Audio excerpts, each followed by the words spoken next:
drive. Tatum the finish. It is banner 18. The mission commanded is mission accomplished. What's up, everyone? This is Noa Dalzell, and I'm here with Jack Simone of Harden Houdini of How About Them Celtics. What's your preferred introduction, Jack? You're about to say Celtics blog. I can tell you're about I to was say going to say Celtics blog. Jack is a whatever former works. colleague. Former. Emphasis on former. I know. That's the funny thing about this field is that you don't really it doesn't really matter where people work. They're still your coworkers if they cover the team, you know? It's the So same. Noah versus Jack. But we're here. We're going to do a live episode of You Got Boston today. Haven't done one of these since Banner Night, so just an opportunity to answer questions and just chat about everything that we learned over the last few games here. Obviously, Celtics start 4-0, just beat the Bucks last night. Thought it was a pretty encouraging win, Jack. We haven't really discussed it, so we can talk about kind of what you took away from that one. But overall, it just felt like one of those wins where it just kind of shows you that you don't need everything to go right for this team to win, and I think we've seen that for a couple of consecutive games here. And I also think this early going here this season has shown a couple of good things for different guys. Tatum's had his moment, obviously won Eastern Conference Player of the Week. Jaylen Brown, I thought, had a tremendous second half yesterday and kind of secured that game.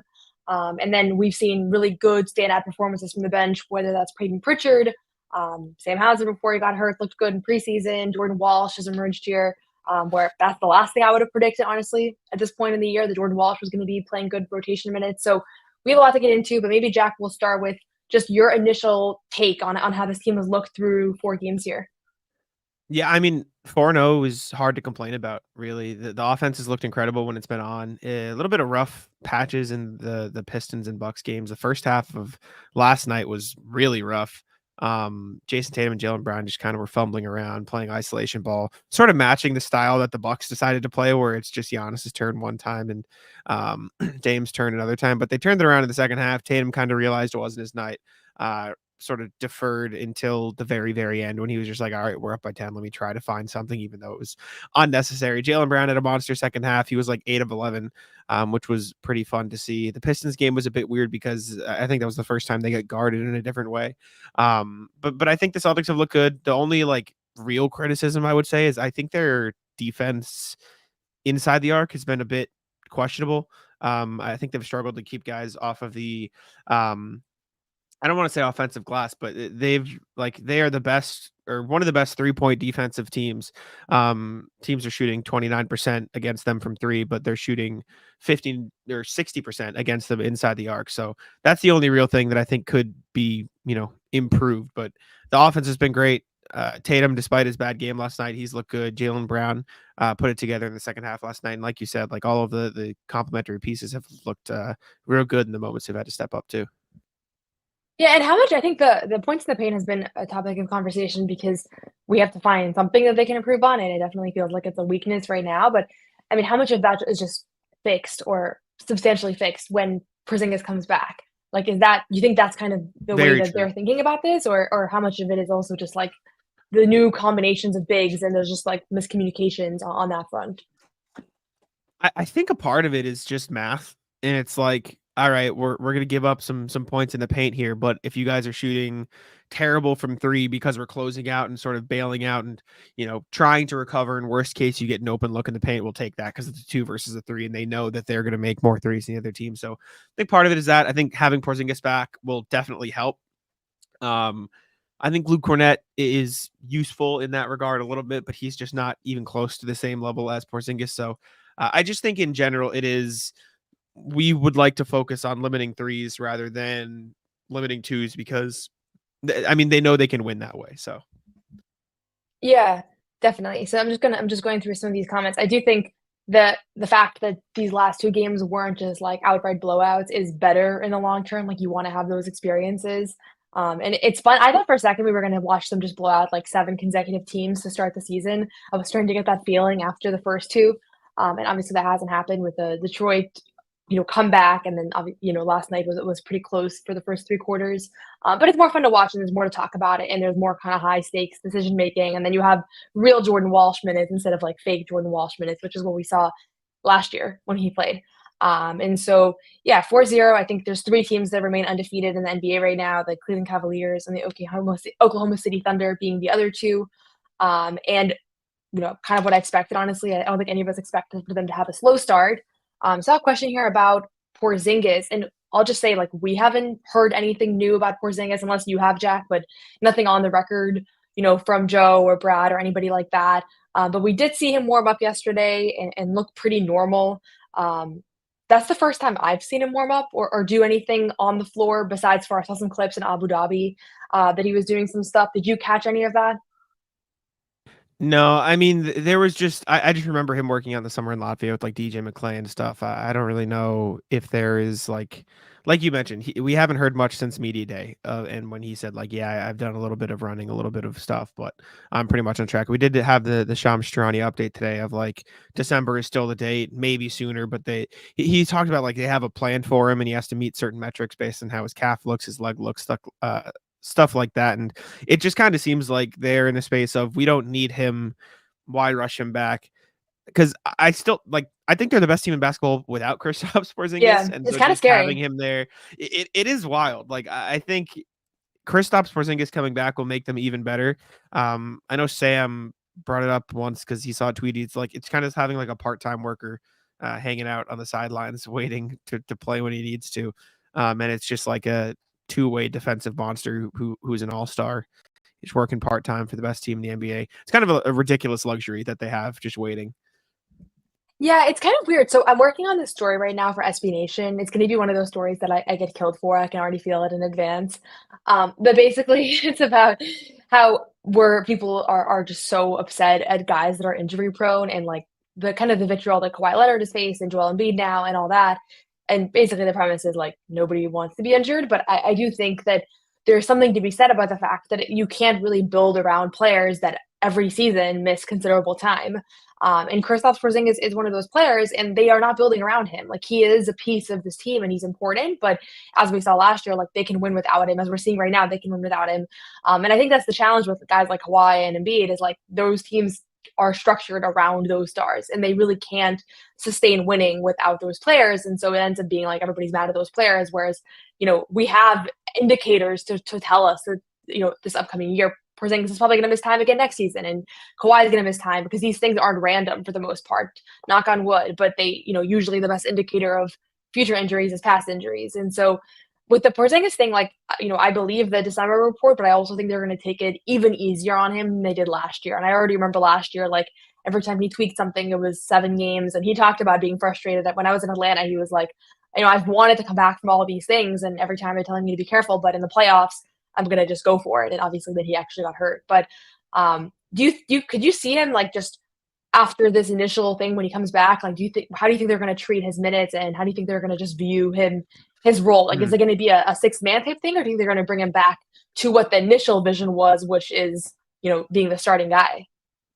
I think they're probably going to use him like they used him in the finals. Like it wouldn't surprise me at all if he's just coming off the bench playing like spot minutes, like to get a little bit warm, so he doesn't have to bang down low with like the biggest bodies in the starting lineups. It just like it doesn't make sense to because they don't need him. Like as crazy as that sounds, as much as the Celtics did deal with injuries in the playoffs because Kristaps Porzingis was out for almost all of it, and like they don't need him. They are better than most teams without Kristaps Porzingis. He is nothing more than a luxury, and you would like to have that luxury for the playoffs. So why try to push him in the regular season? I think they limit his minutes. I think they bring him off the bench, Yeah. and if not, I think they be very, very careful with him because Al Horford's proven more than capable of filling in the gaps, as have Cornette and Tillman and Kata for stretches. Like you really don't need to run that risk. So why bother? Yeah, I feel that. And I feel like at the end of the day, things change and circumstances change. I don't know that anybody could have expected that Al Horford was still going to be playing at this level at this point.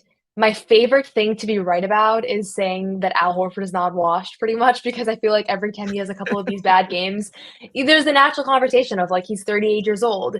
He's not going to be able to sustain this forever. Like, are we seeing the beginning of the end here? And every time people start saying that, it's almost like I'm sure he's not paying attention to it, but it's like every time it starts to pick up traction again, he goes and has a series of really good games. And, he was big in Detroit, get 17 points. And then last night, obviously, defensively, I was watching some of his defensive highlights this morning, and I was like, how is this still happening? That Al is still able to do this on both ends. What's your perspective on him at this point right now? Like, do you think that they can count on him to replicate this all season? And just like, is it a Giannis thing? I don't know. I feel like when he sees Giannis, and there's a couple guys in the league that just bring out that playoff competitiveness in him almost.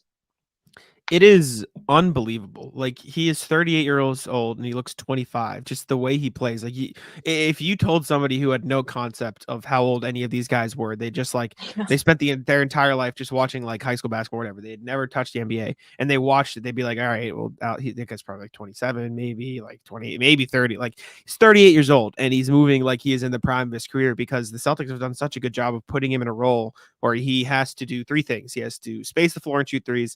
He has to set screens, and he has to guard bigs. And when that big is Giannis, the role expands, and maybe he doesn't do as much on offense because he's taking on a larger, front on the defensive end, but he's fine with that. And he's proven capable of doing that. If it's Embiid, he can bang down low for a game, but they have done such a good job. Like, he's been sitting on the second half of back-to-backs for 3 years now. Like, they are limiting him as much as they need to. And he looks like rejuvenated because of that, and they've done such a good job of putting him in such a niche role where he only has to do the things he's best at, and they've really done that for everybody on the team outside of JB and JT, and even them have been put in better spots because of the talent around them, that it just makes him look like, I don't like calling him a better player than he is isn't the right words, but it makes him look like he is 10 years younger, because he doesn't have to do stuff that a normal all-star or a normal role player would have to do, whose roles, bounce around from this, that on different nights. He knows his role, he knows how to play it, and he plays it well.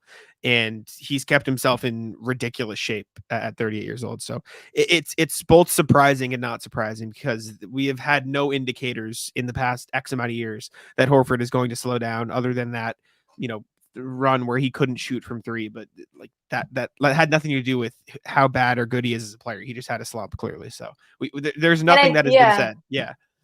And I think because he's older, it's like when he has a shooting slump, people are like, okay, he's washed now. But I always say this, like, shooting is inherently streaky. Even the most consistent shooters, like, everybody is going to have stretches. And the question is, how infrequent are those stretches? If they're not very frequent, then you're a really good shooter. And if they're every other day like me, then you're not. And so I feel like, Al Horford so far through 4 games, 62.5% from three. Like, that's not sustainable, but also that's pretty remarkable that that's his percentage right now, considering the fact that a couple weeks ago people were saying, preseason he sat out the first few games. He played just in Toronto. He didn't look exceptionally good, and now he really hasn't missed a beat. So the plan worked. It is, him being 38 is forever going to be the most shocking thing. Even just standing next to him, like, nothing about him appears to be 38. So it's just one of those things. But I'm just going to scroll through these here, because I sometimes people get mad when I miss a lot of these comments. So I'm just going to make sure I don't miss any. Let's talk about Jordan Walsh. Tommy here, one of the most loyal You Got Boston listeners, wondering about whether Walsh will get the O'Shea Brissett energy role going forward. Was pretty impactful yesterday. And again, like, these are minutes without Hauser, which if Hauser's all good and fine, then I'm glad that this stretch happened, because it did give us the opportunity to see Jordan in a more extended role. My perspective is that his ceiling is definitely higher than O'Shea's, and that's the hope, at least, because O'Shea's not in the league right now, so you want that to be the ceiling.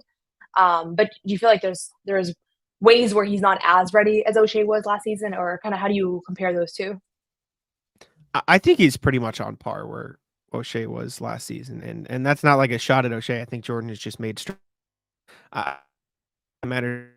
He is a lot better right spots and doing what he needs to do, and sort of accepting that he's not going to be, a primary scorer. Obviously, he needs to hit those corner shots that he wasn't able to hit last night. But I mean, I wrote about it this morning. Like, he was a part of them winning the game in that third quarter. That hustle play to keep the possession, and that put that back dunk that like kept momentum for them going into the third. And it took it from they were down 1 to up 8 in the span of 3 minutes, and then they just won the game in the fourth. And the Bucks didn't really have an answer. So I think Jordan Walsh is fully capable of playing minutes when they need him to. Obviously, the offense is still a little raw, and so you're not going to see him get regular minutes until he is ready to contribute regularly on that side of the ball.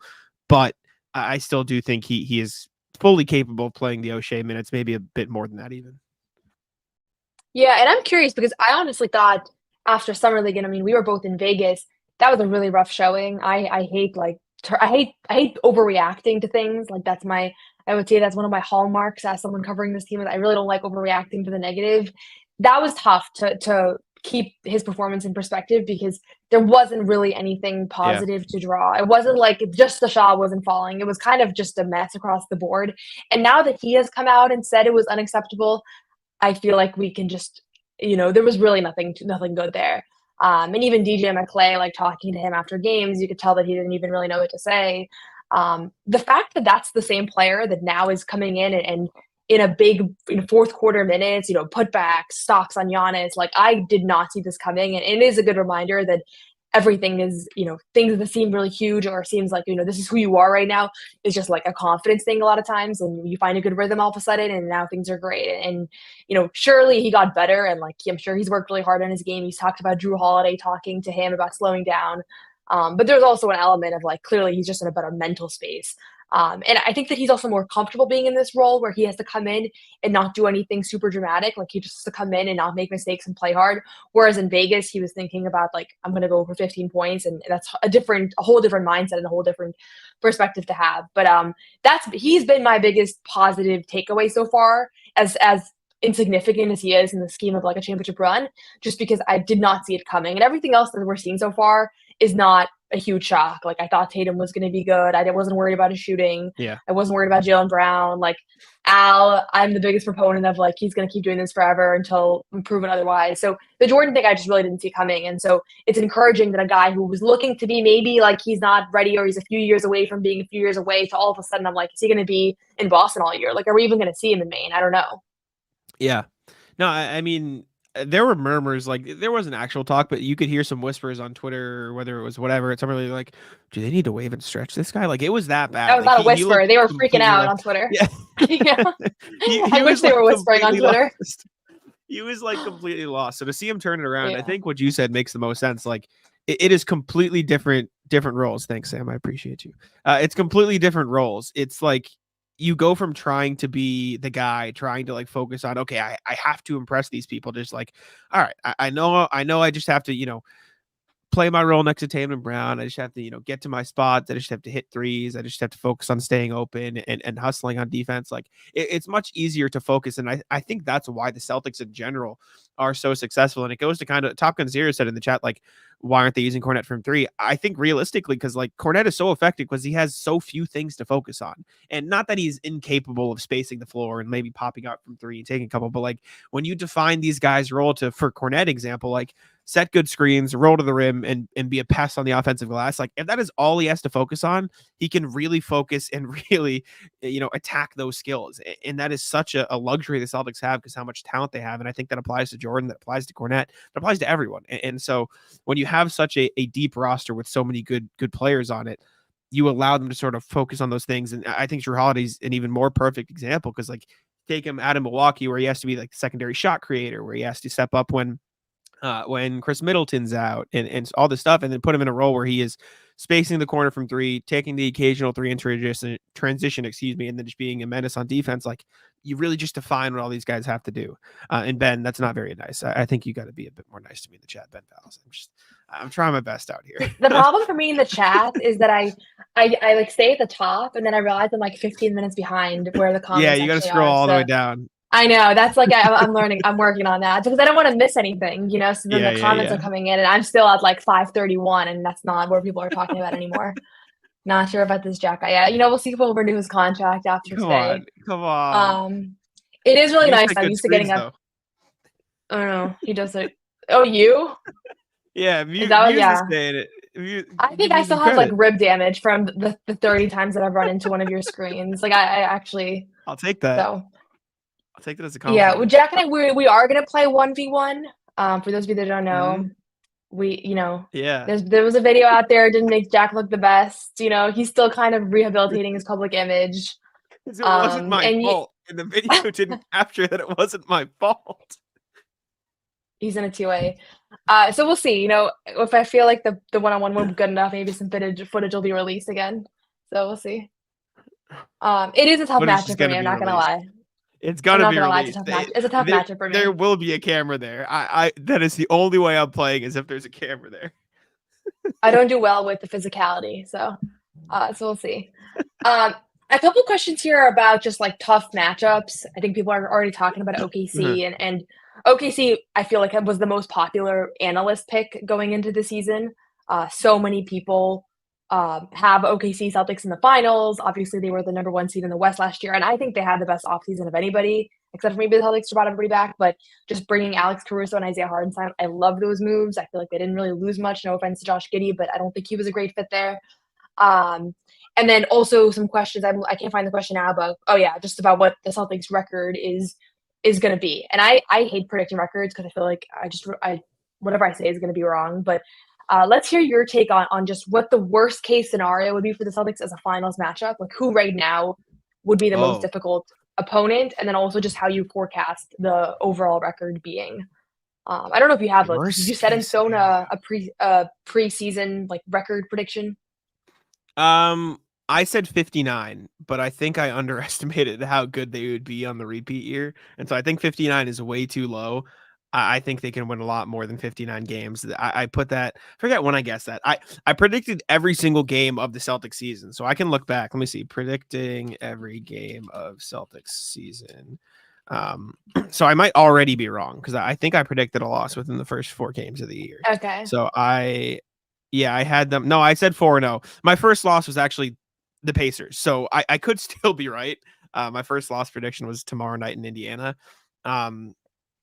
I think I wildly underestimated how good this team will be. I also don't like predictions, but I do think they could win even more than they won last year. Like I don't know how many it'll be, but I think they are an even better team than they were last year, regardless of Porzingis being out, just because I think a lot of people underestimated, like, last year was the first time that group played together ever. It was Joe Mazzulla's first, full season as the head coach, not being thrown into the fire and forced to adapt on the fly. It was the first season Drew Holiday ever played in a Celtics uniform. The first season Kristaps Porzingis ever played in a Celtics uniform. Roles were shifted. Payton Pritchard was thrust back into the rotation after a year of being out of it effectively. And now you have a new year, a new, chance for these guys to develop even more chemistry, to show off how much they've grown together. I think they're a better team than they were last year somehow. And so I think they could win more games than they won last year, which was 64. So I think 65 plus. Okay. I have them for like 60. I don't know if I put it down officially, but I think there's going to be some stretches there where they, just inevitably are going to lose some games. It's so hard to see that right now, but I think it's inevitable. I don't know. They have a interesting schedule coming up here. A couple of road games, Indiana, 2 Charlotte games, which I'll be at, and then Atlanta. So all 4. I mean, all these games are winnable, obviously, but all 4 could see them coming away with all 4 wins. The Pacers were due for one. They haven't looked great this season, and they've always given the Celtics a tough matchup. So we'll see how that one goes tomorrow. Before we talk about it, I still want to hear your finals pick for kind of what the worst case would be. Just a quick message from our friends over at Game Time. There's few things I prefer doing than attending an NBA game or sporting event live, and you can purchase tickets to Celtics games or any other sporting event, concert, or show with Game Time. Game Time has a new feature called Game Time Picks that makes getting tickets to see your favorite teams play live even easier. It filters out all the fluff to show you only incredible deals on great seats. You don't have to waste time searching through thousands of tickets. With Game Time, you can actually see the view of the court or stage from the seat that you choose to purchase, and you can buy tickets with just one click. There are lots of cool features. There's lowest price guarantee, or Game Time will credit you 110% of the difference. Curation makes it easier to save more on sports, concerts, comedy, or theater. You can take the guesswork out of buying tickets with Game Time Picks. Download the Game Time app, create an account, and use code CLNS for $20 off your first purchase. Terms apply. Again, create an account and redeem code CLNS for $20 off. Download Game Time today. What time is it? Game Time. So let's hear, Jack. Who is the worst case scenario as far as who has a real chance? Celtics coming out of the East. I'm going to just say that for now because nobody on the East has. I think we're too early to really figure out who are the formidable contenders here, because the ones that we were talking about in the offseason haven't looked great so far. Who out of the West do you think is the biggest challenge for this team? I do think it is OKC. I was coming into the season still saying it was the Nuggets, but they've looked really, really bad through the first few games of the season. So I've got some actual concerns about their ability to get that far. So I think OKC is probably the safe bet. I just think they have the best all around. I don't think they have like the like I think Jokic is the best player. I think Luka and Kyrie is probably the best duo, but I think there are the fewest holes in the OKC roster top to bottom. And so I think that's sort of the reason why they'd be the best. I think they have a great defense. Chets look amazing through the first few games. I think Caruso's a perfect fit. I think Hartenstein will be awesome. Excuse me, when he comes back from his injury. I think there are some other teams, like I think Minnesota could be okay, but they're looking a little wonky. Just like the Randall Fitz doesn't seem amazing to me, even though I do think he gets too much of a bad rep. The Lakers have looked really good to start the season, as have the Suns, and the Mavs. I think are always a threat too, but I think OKC is just the easiest pick because they've looked pretty dominant so far. Yeah, they do seem like the easiest pick, and it's so hard to analyze teams like a weekend. I feel like I go back to previous seasons, and people will get so high about like the Pelicans, and then they ended up not even making the playoffs or what. There's always those early successes that a lot of it is based on schedule or early chemistry or injuries or things. So it's hard to tell, but I think OKC is a good guess, a good prediction. Suns, we'll see. I'm still not sure about the Suns, but on paper they should be a lot better than what we saw last year.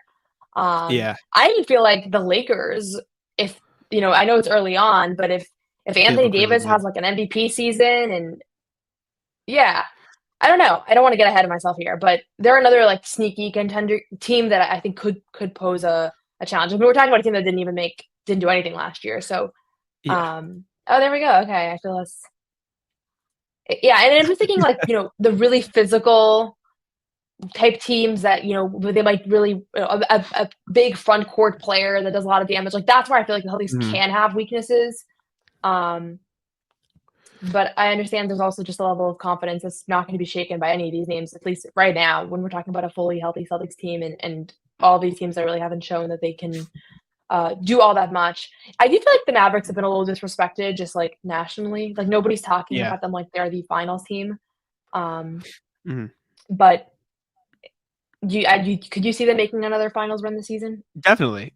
I think Clay's a better fit than people give him credit for too, because like everyone took that 0 of 10 shooting game at the end of last season and said like, oh, this guy sucks now. Like bad shooting games happen. I still think Clay is a fine NBA player. He's not all-star Klay Thompson, but I still think he's a very high level role player at the very least. And he is a better shooter than anybody that was on that Mavericks team in the finals last season. Like, I mean, I was parading it all throughout the finals. I thought it was embarrassing that the last year's version of the Mavericks made it to the finals because of how little shooting they had around Kyrie Irving and Luka Doncic. Like just key in on those guys, you kick it out and you live with PJ Washington and Derrick Jones chucking a million threes. And it didn't work at points during the first 3 rounds because those guys got hot. But now that you have Klay Thompson there, now that you have a little bit more reliable spacing at the very least, even if it's just one guy, like that makes all the difference sometimes. So I think they're a good team. I think Luka's one of the best players in the league. I think Kyrie's one of the best players in the league. I think they have a shot. I think the Mavericks are a bit more well-equipped to beat them this year in terms of experience, in terms of talent. I think there are other teams who could take them out, but I don't think it's impossible that they make it back for sure. Yeah, and I'm a rare Boston person who really likes Klay Thompson, so I'm rooting for a great season for him. I feel like he's not a popular character in my life. Like everybody I know does not like him. I don't know. My roommates don't like him. My brother hates him. Not hate, but like they don't. I guess they're not rooting for him certainly. So I feel like I live in this bubble where people are not big Klay Thompson fans. But I was just scrolling through the chat because I wanted to go through this question because naturally we have to talk about Payton Pritchard. And I saw this sentiment floating around on Twitter today, and I'm not sure what my answer is. And I'm very high in Pritchard. But the question here from Birkin is, can we see PP as the ultimate Drew replacement as he slowly moves towards retirement in a couple of years? Or is Pritchard's size ultimately a concern? So not to do a hard pivot here, but I do think we should talk about how Pritchard has been exceptional here these last few games. He's averaging 20.7 points through these last 3 games. He's hit like 18 of his last 26 threes. Nobody on the team has had more threes than him this season. And so he's not going to keep this production up, but obviously what we've seen so far is super encouraging. But is there a world where, because I've always thought like I can see him eventually becoming a starting guard, but it's never been in my head in green. Like I don't see it in Boston. And I guess my question to you is there a world where it is in Boston and I don't have the vision yet and I need to just get there? I think maybe like realistically, you talk about just the financial situation this roster is in with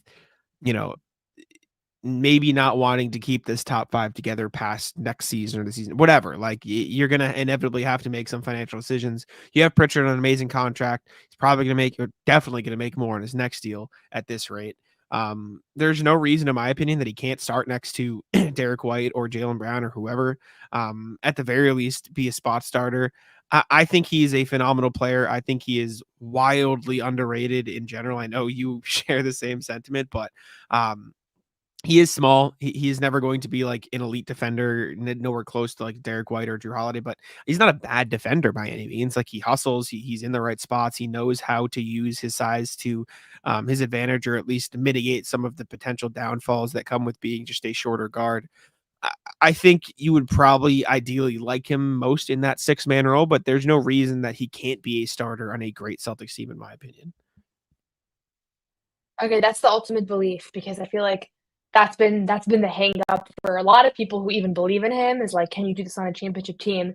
And I do think we have to, like, what I want to look into is like what comparisons are there of guys his size with his physical limitations actually, being on a championship team. And that is the question. And I think he acknowledged it yesterday, wasn't it, that he said, I know that there's limitations, like I can't bang down low. Like he's never going to be able to do that the same way that other guys can't. And it's unfair. It's not like it's in his control. But yeah, this is a good point. Like he wasn't really playing against Dallas. Like in Game 5, he only played 4 seconds. We talk about that all the time, but he was not in the rotation. And so I guess I don't know what the answer is. I would love to see it happen, because I would hate a physical limitation being the reason why somebody can't be a role that they're talented enough to be in. But I also think like a lot of these comments about how he struggled last season, like my expectation is that he's a lot better, and he's going to be better this year than he was last year. And maybe that's not the case, but we'll see. I also just need to acknowledge this comment. I hate to do this, but every time I get excited about a player, this is about Klay Thompson, I get accused of having a crush on them, and I always let it go. So this is not to throw this person under the bus, but I can only have positive takes on people, and they're always going to be mad because I cover the Celtics and I cover the NBA. I know, so I have to acknowledge it. I don't have a crush on Klay Thompson. I do love 3-point shooters, and I did love the Warriors when I was in high school. So I'm always going to be drawn to 3-point shooters. My dad was a 3-point shooter. I, on a good day, am a 3-point shooter. So if I have a bias, that's what it is. But I can't let these comments go on any longer. I was getting them in the finals last year, every single day, about Jaylen Brown. Yeah, you can see my WNBA coverage too, and you can see that I have players that I like. So anyways, I had to just say that, because I always let these comments go, and you guys can keep saying them, but it's only fair that I defend myself once in a while. And I probably wouldn't do it if Jack wasn't here, but it gave me the confidence. So okay, let's quick message from our friends over at Prize Picks, and then I just want to talk about if you do have any concerns about this team before we wrap up here. Prize Picks is the best way to get real money sports action. With over 10 million members and billions of dollars in awarded winnings, Prize Picks has made daily fantasy sports accessible to all. You can just pick more or less on at least 2 players for a shot to win up to 100 times your cash. Run your game all season long on Prize Picks. You can now win 100 times your money on Prize Picks with as little as 4 correct picks. Prize Picks is the best way to get action on sports in over 30 states, including California, Florida, Georgia, and Texas. Prize Picks is the only real money daily fantasy platform with an injury insurance policy, so your lineups stay in play. So even if one of your players gets injured, if your player leaves in the first half and doesn't return, Prize Picks keeps your lineup live. Prize Picks also invented the flex play, which means you can still cash out if your lineup isn't perfect. You can double your money even if one of your picks doesn't hit. Sign up today and get $50 instantly when you play $5. You don't even need to win to receive the $50 bonus. It's guaranteed. Prize Picks is the best way to win real money this football season. Which players are going off, which ones aren't. Make your picks in less than 60 seconds and turn your sports opinion into real money all season long on Prize Picks. I'll be looking to make some picks ahead of NBA opening night next week. In the meantime, download your app today and use code CLNS to get $50 instantly after you play your first $5 lineup. Download the app today and use code CLNS to get $50 instantly after you play your first $5 lineup. Prize Picks, run your game.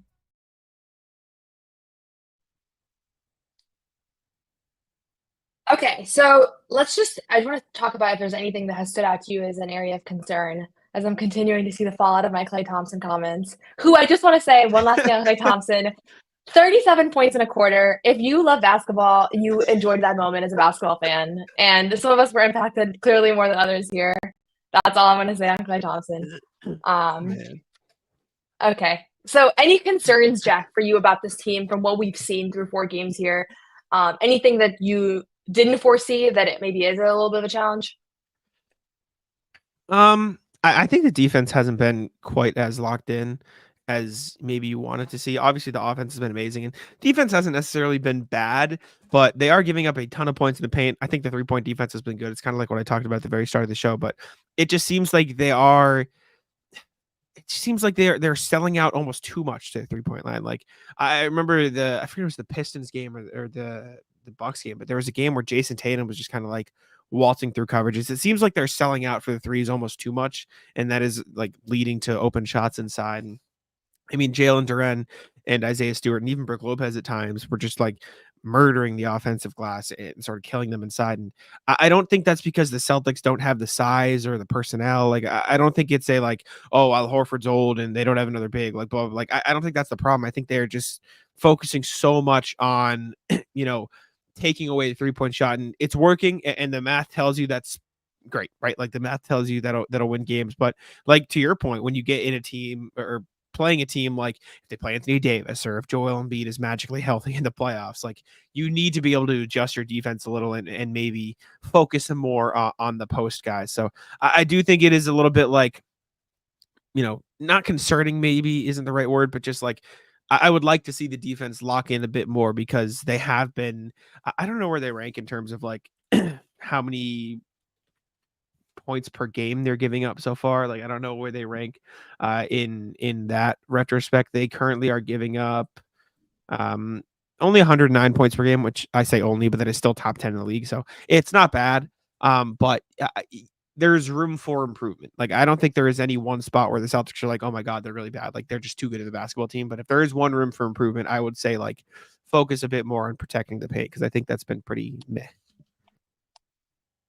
Yeah, and honestly, like it is hard to look at team-wide stats this early on because then you talk about like the fourth quarter of the Knicks game, the fourth quarter of the Wizards game. Like these are, it skews all of these Yeah. statistics because those units didn't look great also, like those late game units. Whereas last year, I feel like all the stats were padded when you had the end of bench guys because Pritchard was out there kind of running the show. I feel like these last few games where there were blowouts, like those probably didn't help the numbers, but we'll see as we get more games under our belt here, like what things look like and where there are some limitations.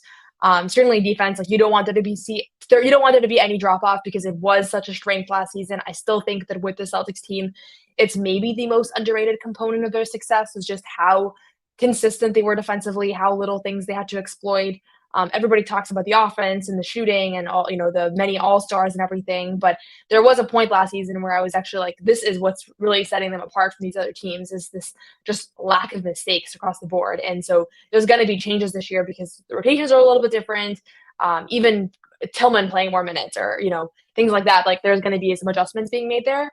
But overall, I would agree. I would agree with you. It's a little too hard to say where things are at, and if there is something to be worried about. Joe, I know, talked pregame or postgame yesterday. He started his postgame by kind of disputing a transition stat that Bobby Manning asked him about. I think like kind of just pointing to the fact that it's hard to draw a lot out of this right now. But from a personnel standpoint, I thought that Tatum has looked good defensively. I thought that Jaylen Brown opening night kind of set the tone with Jalen Brunson and forcing him into that 8 seconds violation and just showcasing that he's not going to miss a beat here with all the intensity that he approached last season with. And then Derek White truly had, I think, some of the most impressive defensive plays that I've ever seen in these last few games. Like the block where he recovered from guarding Dame to then switching on to Giannis. Like, incredible. I don't even know how he got off of him in time. And then to get that block on Giannis, I feel like we should be talking more about that play. But that was to me just incredible. And I rewatched it this morning because I took like a video of the Jumbotron because I missed it in real time. And I was like, that is one of the best blocks I've ever seen, I think, just because of the difficulty of it. So I'm just going to answer this one last question because I've skipped a few of these questions about Davison and Springer. And I know, Jack, you said you're planning on being in Maine a little bit more this year too. So maybe we'll get to check out one or both of these guys, although I don't expect too much Springer in Maine at this point. Do you see a world where either of these guys break through in Boston? Do you think that Jayson, Springer, Drew Peterson, even who's somebody who looked good in preseason, but it's a two-way, like, is there a pathway forward for them here? Because Jordan Walsh clearly has separated himself from the pack. Also, Pete, I don't think anybody froze. I think it was you, but I don't know. I don't think so. Like, as much as I'd love to say, like, JD can get in there and the shot has looked better, it definitely has. And I like Springer's defense. Like, it just doesn't seem like either of them are NBA caliber players, right? Like, and that's not fair to Springer because he is playing the NBA. He's shown he can be a defensive guy. He's shown he can attack guys at point of attack. He guarded Curry. I remember that was the whole thing when he got traded to Celtics. Like, oh, he just guarded Curry last game. He'll do something here. Like, and Luka, that was the other one. And Luka, he just guards everybody, but he just looks so spacey when he's on the floor. Like he just looks lost. Like he looks like he's panicking at all times, and it just I don't think either of them will ever play real minutes like regularly for the Celtics, I should say. I would love to be proven wrong. I would love for them to, magically turn into this amazing shooter, this amazing, defensive IQ guys. Like I just don't really see it. I think Drew Peterson has a better case. I think Anton Watson has a pretty good case, even though he's a rookie. I think Shireman, despite the fact that he has been rocky when he has played, I think you can see the outline of a good, high IQ player there. The other two, I don't see it all coming together with the Celtics. I think they could do with an opportunity on another team. I just don't see it happening in Boston. Yeah. You've gotten quietly like high on Drew Peterson recently. I remember at the beginning because I'd seen him in Maine. Yeah, and it was just like I think some things I liked about his game, and I came back to Boston. I was like, you guys got to lock in on Drew Peterson, and I didn't have a lot of suitors at that point, but I feel like preseason he showed the game kind of slowed down for him, and he looked comfortable. And again, so much of it is mental. The same way that Jordan looked so rattled in Vegas, Springer looks rattled right now. Like even yesterday, he played for a few minutes. He didn't catch the ball once when someone passed to him. Like he just seems like he's really in his head. And to me, that doesn't mean that that's who he is. It's where he is right now. And I don't know why exactly. I don't know what's going on behind the scenes, or if he doesn't feel like, he's things are going well for him. I'm not exactly sure, but he looked really, in summer league, he looked way ahead of Jordan. And so it's pretty stunning how this stuff changes so quickly with a little bit of a different environment and a little bit of different expectations. So, and I agree with this comment. I think not part of this comment, I think with JD, like it really is going to come down to his 3-point shot. If he can shoot, I think that he has a spot in the NBA, and if he can't, then he doesn't. And it's kind of as simple as that. And then with Springer and Peterson and these guys, like, again, you can't draw too much from just a couple minutes here. So, like, if Springer got 15 minutes last night, like the same rotation that Jordan got, first quarter, third quarter, like real minutes, like I'm curious how he would have looked, because you're getting a completely different opportunity at that point. But he's just been fouling a lot too. That's something else that I've noticed is like he gets these matchups, he's almost overly excited to show that he's ready to play good defense. So and then people know. No, go ahead. I was just gonna say, Birkin, the Peterson handle issues things, like I couldn't disagree more. I thought every single time Peterson got put under pressure in the preseason, like he made a play at the end of every shot clock. When those Celtics lineups with Peterson in were getting lost at the end of the clock, like he was the one to get a bucket. He was the one to drive to the mid range, pull up, find a spot. So I think Peterson is the most NBA ready of the two-way guys right now. Maybe outside of Watson, but even Watson in the preseason looked a little bit jumpy.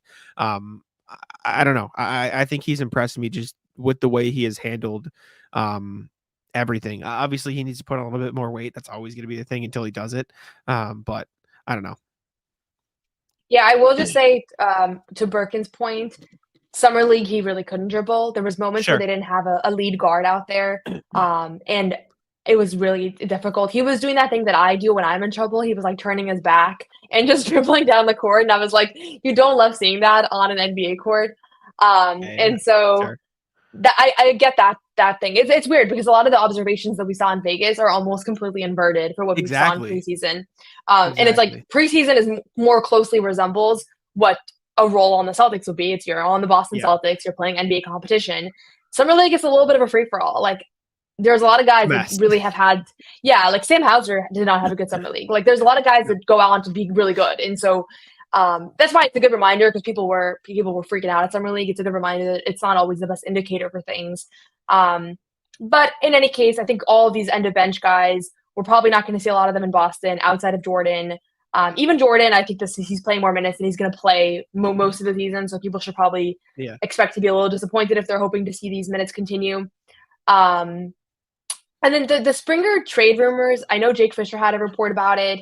I haven't seen anything beyond that, so I don't want to speculate. But he certainly seems like if there's a midseason trade, I wouldn't be shocked if they traded him. Like, it doesn't seem like he's actively involved in the plans right now, but I haven't heard that from anybody, so I don't want to ever put that out there. Like, I have a reason to speculate that someone's going to get shipped out, because we don't know that.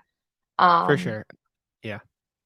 And there's a reason they brought him in. Like, there's something that they did like about him that I don't know that he is shown that thing is not true yet, if that makes sense, but we'll see. One thing I'll just comment on is Lonnie Walker is not on the main roster, and it is kind of funny because just a few weeks ago we were doing these lives and I feel like every other comment was about Lonnie Walker. So Lonnie Walker is over. He was fun to watch. He gave us something to talk about in September where we probably wouldn't have had much to talk about. And you were ready to bet your life on Lonnie Walker when they signed him. The Celtics signed Lonnie Walker, and Noah, or maybe I texted you like, "Oh, what do you think?" And you were like, "I think this," and I go, "I don't know if he'll make the team." And you texted me something along the lines of like, "I will bet you anything that he makes." I know it was bad. It was bad. I knew not to put it online. I knew not to put it online because I knew it was a little bit of an erratic take. You do have the receipts. I'll tweet it out. Okay, what I will maintain this though is he is going to be a good NBA player. I don't know. Sure. I don't think it's going to be in Boston. You were right. I just don't think I was wrong. You're not going to get this many more times. So relish in the moment. Rare W for you. So we'll see. We'll see if he finds another opportunity elsewhere. Bobby's little sister. I can't. Is that you? Are they talking about you? Yeah, I think they're talking about me. That's a common comment that Bobby and I get on our YouTube. So Bobby's little sister is so funny. Also funny we're the same age, but I'll take little sister. Is he older than you, or are you older than him? No, I think we're literally the same age. Like, we might be. I don't remember when his birthday is, but we're both 26. Okay. So okay. I'm Jack's older sister. No, don't do that. So okay. In any case, we appreciate Jack for being here. We'll see if we'll have him back or not. It's going to depend on how the one-on-one game goes. If my ego is bruised, which it probably will be, then I might need a break. But thank you, Jack, for tuning in. I'm going to be in Charlotte from Thursday to Saturday. So we'll have practice on Thursday, and then we'll have games Friday, Saturday, back-to-back against the former Celtics assistant Charles Lee, former Celtics Grant Williams. So there's a whole lot of former Celtics in there. Our favorite, Jermaine Buckner, one of the assistant coaches, who was always very kind to us as we were getting started last year. So a lot of former Boston faces in Charlotte. I'll be on the ground. I'll do a couple of these shows from there just to give you guys. The whole point of this is to go behind the scenes, especially when I'm on the road, which I plan on doing as much as possible this year. So in the meantime, subscribe to You Got Boston. You can do so on Spotify, Apple, YouTube, all that. And then just, Jack, anything you want to plug of anything you're working on, anything that is. Just watch How About Them Celtics podcast. You can follow Spotify, Apple, the YouTube as well. Make sure to subscribe there. My written works at hardwoodhoudini.com. And my Twitter's on the screen, Jack Simone NBA. So yeah, thanks for having me on the show. Can you foreshadow a story that you're working on that maybe the viewers will be interested in? Yes, I'm working on an Xavier Tillman story, and it should be out. It should have been out sooner, but I'm waiting for the right moment now at this point. And last night was not the right moment, so we're gonna keep on the brakes and keep pushing because I love X. X is one of my favorite people. So I'm gonna drop that in the next week or so, hopefully. Okay, great. I look forward to reading that. Jack on him for a one-on-one, and I do think he's probably the best interview or one of the best interviews on the team. Wow, Jack just left. That's crazy. Okay, well, thanks everybody so much for joining. Enjoy the rest of your day. We'll be back post-game with the Garden Report tomorrow. I didn't kick you out. You left. Everything is turned off. My mic and camera all just turned off at once. I was like, what is happening? It wasn't me. I believe you. I know it was me. So Jack will be on pregame tomorrow on How About Them Celtics. We'll have the Garden Report postgame after Celtics Pacers. Enjoy the rest of your nights, and thanks so much, everybody, for tuning in. Thanks, Jack, for joining.